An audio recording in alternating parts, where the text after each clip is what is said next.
It has always been the position of the United States of America that we do not negotiate with terrorists. Whoa!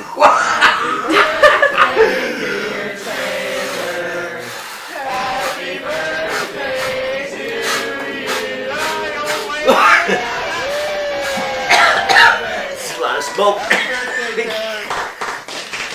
Oh man. Got a lot of wishes. Mate. Birch, you are a dead man. You are a dead man. Live in 15, Taylor. Who'll be the next in line? Who'll be the next to watch the pain? Who'll make the same mistakes I made over you? There'll be no use in crying. Who'll be the next in line for you? For you. Live in 5, 4, 3. Good evening and welcome to Hard News, your favorite 6 o'clock news program on your favorite news network. I'm your host, your favorite host, Taylor Crouch. Ladies and gentlemen, for over 20 years, I've had the privilege of bringing you the news. I've interviewed some of the greatest men and women of our time, world leaders, Nobel Prize winners, all who have made their impact by making our lives better. But tonight is a very special night. We're welcoming Admiral Lance Crouch to our show. Decorated with the Navy Cross for acts of valor, he's a man who always put his country first. Ladies and gentlemen, a great American and a patriot, the Admiral, also known as my dad. I can handle it myself. Will you leave me alone?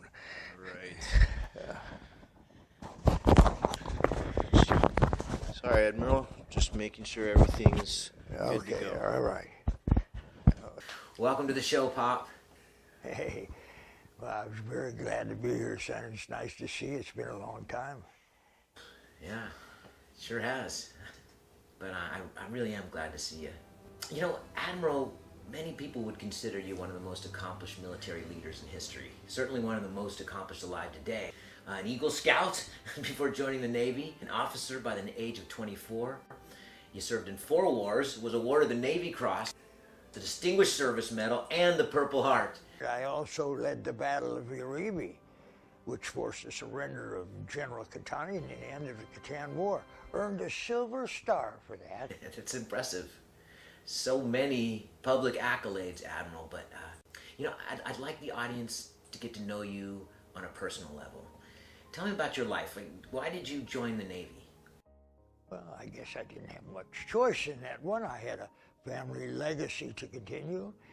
I had dreams of being a fisherman, but my father shut that down. Truth is, you don't know what's best for you when you're a kid. Dad always wanted me to grow up and be a man.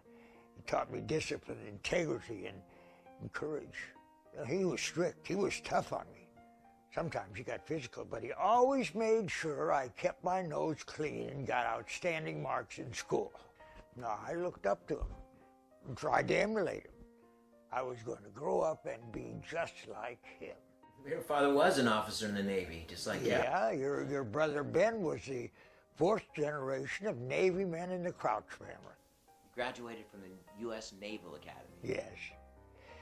I'd never seen my father so proud. Only time I ever saw him cry. I was an officer by the age of 24, lieutenant, junior grade. I proposed to your mother on the same day that I got my commission. Tell us how you earned the Navy Cross. Well, it was August the 4th, 1964. We hadn't entered the Vietnam War yet. I was captain of the USS Pilger, a WW-2 era destroyer, and we just picked up a detachment of Marines in Formosa. We were heading to the Gulf of Tonkin for routine operations to survey the coast of South Vietnam. The plan was just to steam up, collect intel, and go back. Suddenly, my lookout spotted 3 North Vietnamese PD boats heading in our direction, and I was called to the bridge. You know, we didn't want to engage. Our mission was kind of covert, so we wanted to keep as low a profile as possible. The Pilger carried a double 5-inch mount, 2 of them forward and 1 aft. We weren't expecting problems, but we were ready for them. I steamed out full further into international waters. My girl was really flying at 30, 32 knots, which was pushing it. The PTs continued to gain on us. When I heard from CIC they pinged a submarine, also heading in our direction, I ordered the ASW gunnery to go ahead and fire Hedgehogs at the sub. But after maybe 5 or 10, we didn't hit anything. Meanwhile, radar showed the enemy PTs kept coming at high speed. We knew each boat had 2 500-pound torpedoes, and if they got any closer than 5 nautical miles, they would be a threat. They also had heavy machine guns. We radioed for their intentions, but they didn't respond. I fired a warning shot, but they kept coming. No change in formation. At that point, I knew we were in for a fight. That's a busy day at the office. What happened next? Well, we commenced full battery firing fast and hard. We didn't have time to put cotton in our ears or anything, and the concussion ruptured all our eardrums. Still can't hear today, well, because of the scar tissue. Anyway, we radioed for support and were told an F-8 was on its way. Then one of their heavy machine guns hit our air search radar, and we couldn't keep track of the progress of the support plane. I was resolved that my boys and I could take them. We weren't going to die today. Wow, but it gets worse, doesn't it? Yeah, CIC found the sub again on the same approaching torpedo range. I ordered the firing of more Hedgehogs, and damn be the day we hit them. Water spouted and debris from the kilo floated to the surface. There was no time to celebrate, though. The PTs were still attacking. We were returning fire, and we hit one and sunk it. Then 2 torpedoes were launched from another boat, heading directly at us at about 45 knots. I turned and steadied up an evasion course, just in case and just in time, as one of them barely passed us 3 meters away. I even saw the decal on that fish, that rusted metal, too close. That's crazy. So what else happened? Where were the other 2 PTs? We cranked out about 300 rounds, and only one by one, we sank those bastards. We got the last boat coming in when our 5-inch landed squarely in their cockpit, but they were still firing. Somehow they got off a shot, and the F-8 was hit as it was arriving. The pilot ejected. Using the last of our ammunition in the final barrage, we sunk the last PT. Then everything was quiet. We thought it was over. We were making our way to rescue the pilot, and I saw the other torpedo. It ran out of steam and was rocking in the waves right in front of our ship, and we were about to run in it. I announced torpedo under the boat. Right full rudder, starboard engine back, full. I left the port engine going, and we came around just in time. The fish even grazed us a bit, but it didn't explode. The pilot waved us over, and we brought him on board. He was injured, but not bad. We did it, against the odds, but that's been the story of my life. That is an amazing story. But it's also amazing how you can remember and describe all those events in such detail. Yeah, well, some days are just better than others. Especially in your condition. Let's talk about that. You were diagnosed with Alzheimer's about 10 years ago. What was that like? I didn't accept it at first. I started forgetting little things, stupid things. You know, everybody forgets things when they get older, and they get a little confused. Mom started noticing that you were having problems, didn't she? That she said you got lost a couple times in the neighborhood, and you started seeing things and that weren't there, and making up stories and getting paranoid. Yeah, ridiculous. I thought the whole diagnosis thing was nonsense. They said I was losing it, and it would just be a matter of time. According to them, I should be dead by now. Doctors don't know shit. But since then, it's got a lot worse, hasn't it? Well, you have all these memories, these feelings, these experiences that make you who you are, right? A husband, a father, an admiral. It's like a bookshelf filled with books. you get shaken, like your brain is being erased. You find a book, but when you open it up, there's just empty pages inside it. It's a horrible thing, being lost and alone.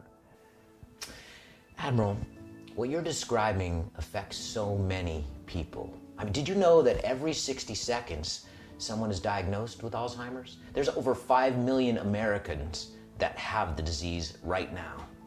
I want them and you to know that you are not alone, even if it feels that way. Can you describe what a day in your life is like now? Well, you wake up, you try to get coffee, but you forget which cabinet your coffee cups are in. Every day I have to learn again where I put my coffee cups. I've been putting them in the same spot for... There's been times where I don't even remember simple words or the names of my closest friends. One time a few years ago, I just picked up my shirts from the dry cleaner and I put them on my back seat. Well, on the way home, people were honking at me. I was like, hey, screw you. I've got 70 years of driving experience, don't need your shit. But they kept coming, one after the other. Kept honking, one after the other. For the life of me, I couldn't figure out what was wrong with them. Then what happened? Well, finally I was at the stoplight and this guy comes up behind me. I was about to grab my sidearm and blow his brains out. But he walks over and closes my back seat door. I left it open all the time. He said, there you go, old timer. Fuck him. I already felt like an idiot. Could have killed somebody. Do you still drive now? Nah, they took my license away when I drove down the wrong side of the interstate in a rainstorm a few years back. But today is a good day, right? Well, yeah, seeing you means a lot. That's a first. Beg your pardon? I just honestly never thought you cared that much. Today's my birthday. Oh, yeah, that's right. Well, a happy birthday. Thanks. Weren't around for too many of them, though, were you? Most of the time you didn't remember. Oh, don't be a pussy, Taylor. Birthdays come every year. I thought you'd be proud that your father was fighting for your country, standing up for what's right. I always tried to make it up to you, little kid, didn't I? You mean when you used to give me those warship toys? Army men, a bayonet rifle? Truth is, you never knew anything about me. How being a writer was so important to me. I never wanted anything to do with the military. I just wanted my dad. Yeah, well, I always knew you were a little soft. I tried to toughen you up. Yeah, but you had Ben and you toughened him up pretty good, didn't you? Forced him to take your path even though he was never cut out for it either. I was very proud of him. He carried on the family name and served his country with honor. You just sat around with your pen and criticized everyone. At least he had guts. What? To kill innocent people in the name of some bullshit ideology? To make sacrifices for the greater good. Was Ben a sacrifice for the greater good? He was a hero. You show some respect. You were never around for him or me when we were growing up. That's just a fact. We just had to read about you in the news. Ben was my real father figure. He was always there for me. I could confide in him. You forced him to follow a legacy, and now he's dead.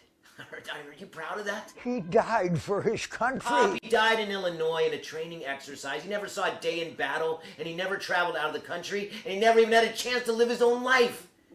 It was all about you. Now it's over. I hope you're proud of that. You know what? I think you should be ashamed. I think you should be ashamed. Well, I am ashamed of you and your pacifist stories and all the exploits. Men... Oh, shit, I'm sorry. Keep going. Okay, let's cut. This was me weeks ago, cracked, yellow, and alone. Some days I wouldn't even come out of my sock. Then my pharmacist recommended Fungi-Nail. So look at me now, cruising around in my favorite flip-flop, living the life that every toad dreams of. Stop fungus. Nail it with Fungi-Nail.